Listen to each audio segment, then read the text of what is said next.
Antibiotic abuse, misuse এবং over ইউজের জন্য আমরা কিন্তু অদূর ভবিষ্যতে খুব বড় ধরনের কিছু কিছু সমস্যায় পড়তে চলেছি। সমস্যাটাকে খুব সহজে বলি, খুব সোজাভাবে বলতে গেলে অ্যান্টিবায়োটিক খেলে ব্যাকটেরিয়ার সংক্রমণ সারে, ভাইরাসের সংক্রমণ সারে না। এখন যে জ্বরগুলো হচ্ছে তার মধ্যে কিন্তু অধিকাংশ হচ্ছে ভাইরাল ফিভার, অর্থাৎ সেগুলো ভাইরাসজনিত কারণের জন্য হচ্ছে। এখন আপনি খাচ্ছেন অ্যান্টিবায়োটিক, তাহলে কি ভাইরাসের সংক্রমণ সারবে?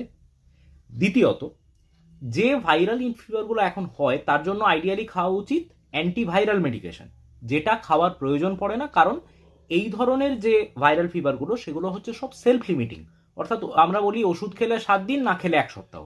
বেশিরভাগ ক্ষেত্রে এইটার মধ্যে ঠিক হয়ে যায়, এবং তার মধ্যে দুটো জিনিস লাগে, পর্যাপ্ত পরিমাণে জল খেতে হয় এবং একটু বিশ্রাম নিতে হয়, তাহলেই কিন্তু সমস্যাটা হয় না। এখন যেটা হয়ে যাচ্ছে, আমরা যে রোগীদেরকে চেম্বারে পাচ্ছি বেশিরভাগই নিজের থেকে বেশ কিছু সেলফ মেডিকেশনের জন্য অনেক অ্যান্টিবায়োটিক খেয়ে আসছেন, কে অ্যাজিথ্রোমাইসিন খেয়ে আসছেন, কে অ্যামোক্সিসিলিন ক্লাভোলিনিক অ্যাসিড খেয়ে আসছেন, কে সেফাল্যাক্সিন খেয়ে আসছেন, কে আবার আরও বড় অ্যান্টিবায়োটিক অর্থাৎ সেফিক্সিম বা এই জাতীয় অ্যান্টিবায়োটিক খেয়েও আসছেন। এতে যেটা হচ্ছে, পেটের ভেতরে আমাদের বেশ কিছু ভালো ব্যাকটেরিয়া থাকে, যে ব্যাকটেরিয়াগুলো কিন্তু অকারণে সাপ্রেসড হয়ে যাচ্ছে, এবং বেশিরভাগ ক্ষেত্রেই দেখা যাচ্ছে একটা অ্যান্টিবায়োটিক অ্যাসোসিয়েটেড ডায়রিয়া বা অন্যান্য কিছু পেটের সমস্যায় তারা ভুগছেন। শুধু তাই নয়, এটা তো একটা শর্ট টার্ম সমস্যা হলো। লং টার্ম সমস্যা কি?